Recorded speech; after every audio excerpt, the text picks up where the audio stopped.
17h37 minutes. Avec nous en visuel, Kathleen Legault, elle est présidente de l'Association montréalaise des directions d'établissements scolaires. Bon après-midi, Madame Legault. Bonjour, Monsieur Pierre. Ça va bien?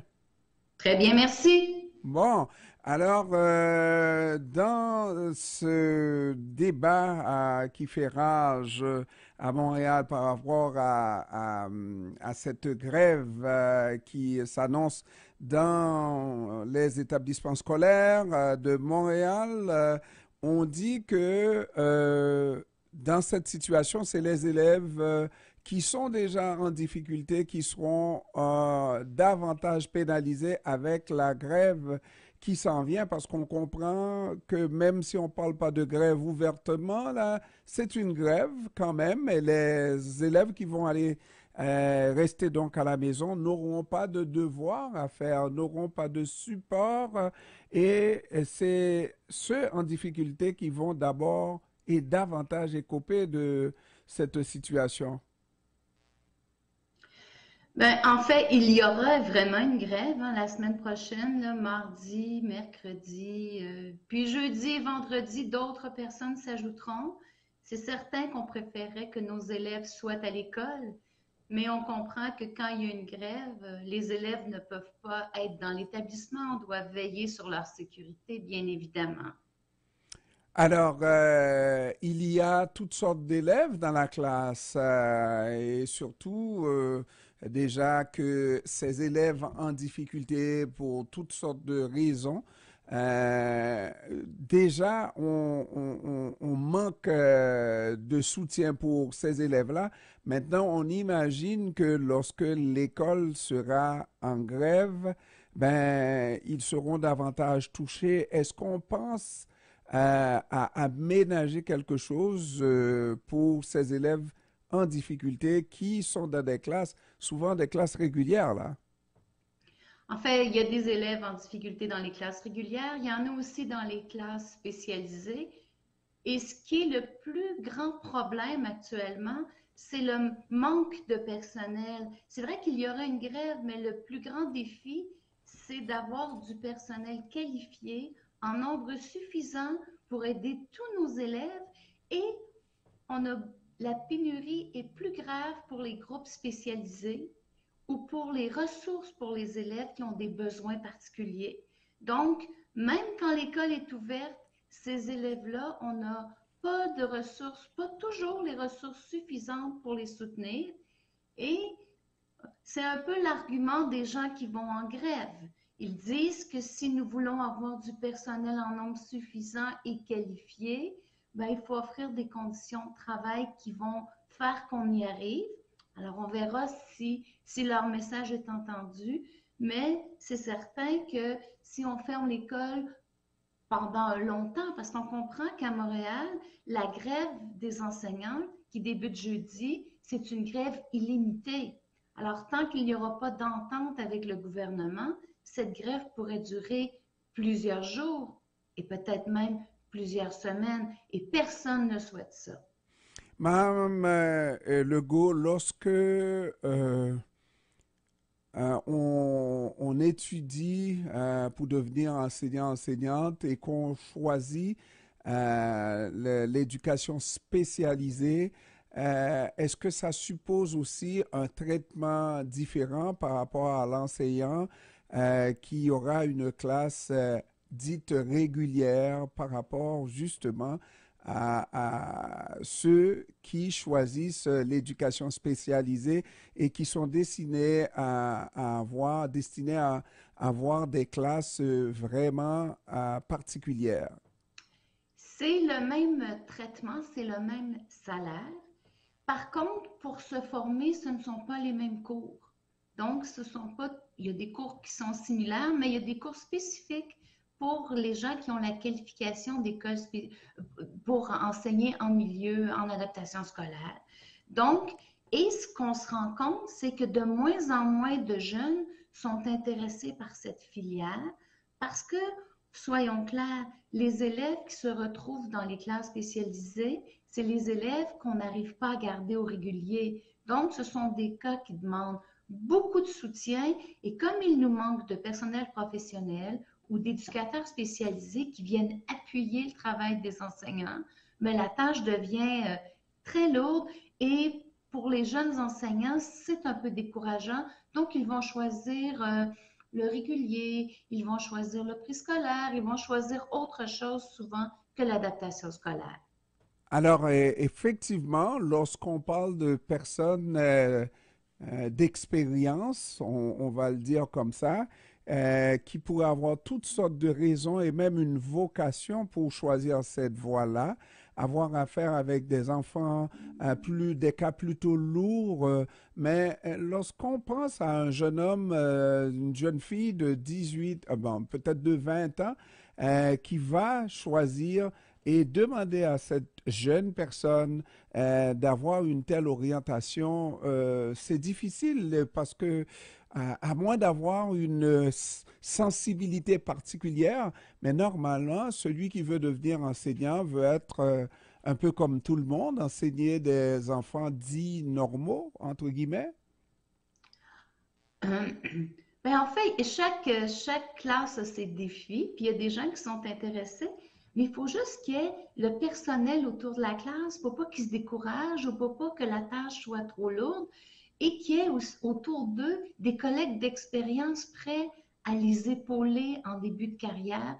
Malheureusement, dans les classes d'adaptation scolaire, il n'y a pas tant de personnel d'expérience et il y a même plus qu'ailleurs de personnel qui sont en voie de qualification, donc qui ne sont pas encore qualifiés. Donc, tout ça fait que l'entrée dans la profession est compliquée et n'est pas facilitée actuellement. Donc, ça fait que les jeunes qui arrivent vont commencer en adaptation scolaire puis vont se diriger vers d'autres secteurs parce qu'ils ne sont pas assez épaulés. Parce qu'en début de carrière, on doit être accompagné parce que ce qu'on a appris à l'université ne suffit pas. Quand on arrive dans nos premières années d'enseignement, on a besoin d'être épaulé par des gens d'expérience, puis que le savoir d'expérience nous est transmis pour y arriver. Alors, c'est plus difficile dans les classes d'adaptation scolaire, mais vous savez, nous, on se préoccupe de la réussite de tous nos élèves. Alors, peu importe la classe où il manque un enseignant, que ce soit en français secondaire 3 ou dans une première année, c'est toujours un problème quand on n'a pas de personnel qualifié qui enseigne à nos élèves. Oui, parce que justement, une des revendications des enseignants, c'est justement la réorganisation de la classe. Et ça, moi, par ça, je comprends. Oui, on veut bien accepter des enfants avec des difficultés particulières, mais encore faut-il qu'on ait de l'aide, justement, dans la classe. Sinon, un enfant dit régulier encore va demander un enfant non régulier ou un enfant avec des cas particuliers va demander 3 fois plus d'attention par rapport aux autres enfants réguliers et donc l'enseignant n'a pas le temps pour dispenser son cours comme il devrait le faire, non? Puis on en parle moins, mais il y a aussi les élèves qui sont doués. Ils sont assis dans nos classes aussi. Ils Ouais, ont aussi des besoins particuliers. ouais. Ils doivent être stimulés. Donc, on doit être capable d'accompagner et de stimuler tous les élèves de la classe alors qu'ils ont des profils différents. C'est une tâche importante, c'est une tâche exigeante et c'est pour ça que ça prend des gens qualifiés. Mm. Et donc, il va sans dire que les premiers à ressentir cette situation de grève, c'est ces enfants avec des besoins particuliers. Et là, je repose encore la question, est-ce que vous avez l'impression qu'il se prépare quelque chose pour permettre à ces enfants en difficulté, et, en espérant que la grève soit la plus courte possible, qu'au moment de retourner à l'école, ils puissent se remettre en marche assez rapidement pour ne pas perdre les acquis, n'est-ce pas? Oui, alors vous avez raison. Au moment de revenir à l'école, même pour les classes régulières, On espère que la grève ne durera pas trop longtemps. Il va falloir faire une espèce de mise à niveau de tout le monde. Si on a manqué 8 jours d'école ou 7 jours d'école, ben c'est pas rien du tout. On sait qu'on est en fin d'étape, puis on sait qu'on veut maximiser le temps de classe avant Noël, parce que quand on revient après Noël, souvent c'est de la nouvelle, c'est des nouveaux contenus qui sont présentés. Donc oui, il y aura un travail à faire pour tous les élèves, mais probablement plus pour les élèves qui ont des besoins particuliers, qui sont des fois des élèves pour qui les changements sont plus difficiles ou on sera pas dans la routine pendant 2, 3, 4, 5 jours. Donc on devra les accompagner, puis recentrer les ressources qu'on a dans nos écoles vers les élèves qui en ont le plus besoin. Alors, maintenant, peut-être ma dernière question. Est-ce que vous avez l'impression que tout a été dit dans le but de sensibiliser nos dirigeants de manière justement à aider à l'organisation? Le salaire, c'est une chose, oui, c'est important, mais l'organisation de la classe, lorsqu'on me parle de nouveaux arrivants qui ne parlent pas la langue et qui sont assis dans des classes régulières avec des enfants francophones, ça veut dire que les enfants francophones ont une avance déjà de par la langue sur les enfants nouveaux arrivants et les enfants en difficulté et tout ça.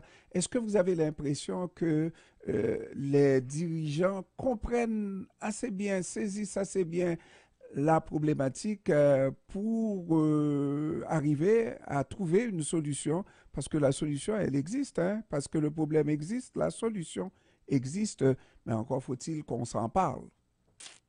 Euh, je pense que, je pense que les choses ont été dites. Est-ce qu'elles sont comprises? Je ne le sais pas, mais elles ont été dites. Mais nous, ce que nous avons dit, entre autres choses, c'est qu'on doit travailler sur l'attraction, faire que valoriser la profession, hein, faire que dans la société, on le reconnaisse comme une profession importante, là, les professions, entre autres des enseignants, mais de tout le monde qui travaille dans l'école. Il faut s'assurer aussi que quand les gens viennent, ils aient envie d'y rester. Donc, il y a un travail d'affaires, d'accueil et d'accompagnement dans les premières années. Aussi, s'assurer que les professionnels sont là, que toutes les ressources dont on a besoin sont là, parce que la réussite de l'élève, c'est un travail d'équipe dans l'école, mais c'est aussi un travail d'équipe avec la famille, puis c'est un travail d'équipe avec la communauté. Donc, nous, si dans l'école, on a tout le personnel dont on a besoin, ben, on a du temps pour établir des partenariats avec des partenaires de la communauté. Puis, on a aussi, si on a une équipe stable, on crée un lien de confiance avec nos familles. Et tout ça ensemble, ça contribue à la réussite. Et vraiment, le mot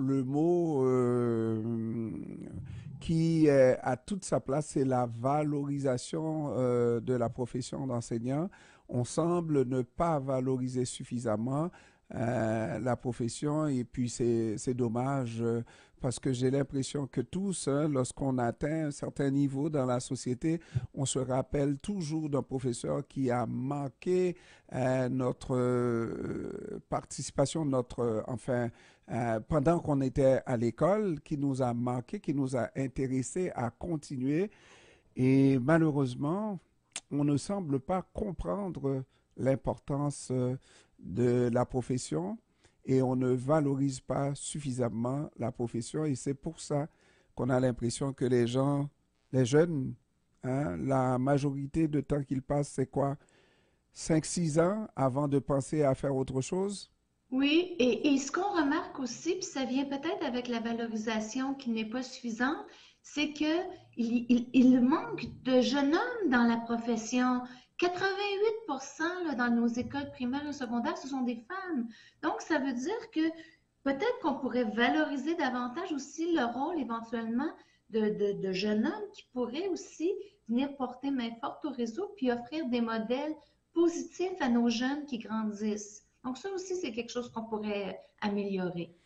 Mais voilà, voilà, bon, Kathleen Legault, présidente de l'Association montréalaise des directions d'établissements scolaires, je vous remercie d'avoir pris du temps de nous parler cet après-midi, Madame Legault. Merci à vous. Merci, au revoir et puis bonne chance. Merci. Au revoir.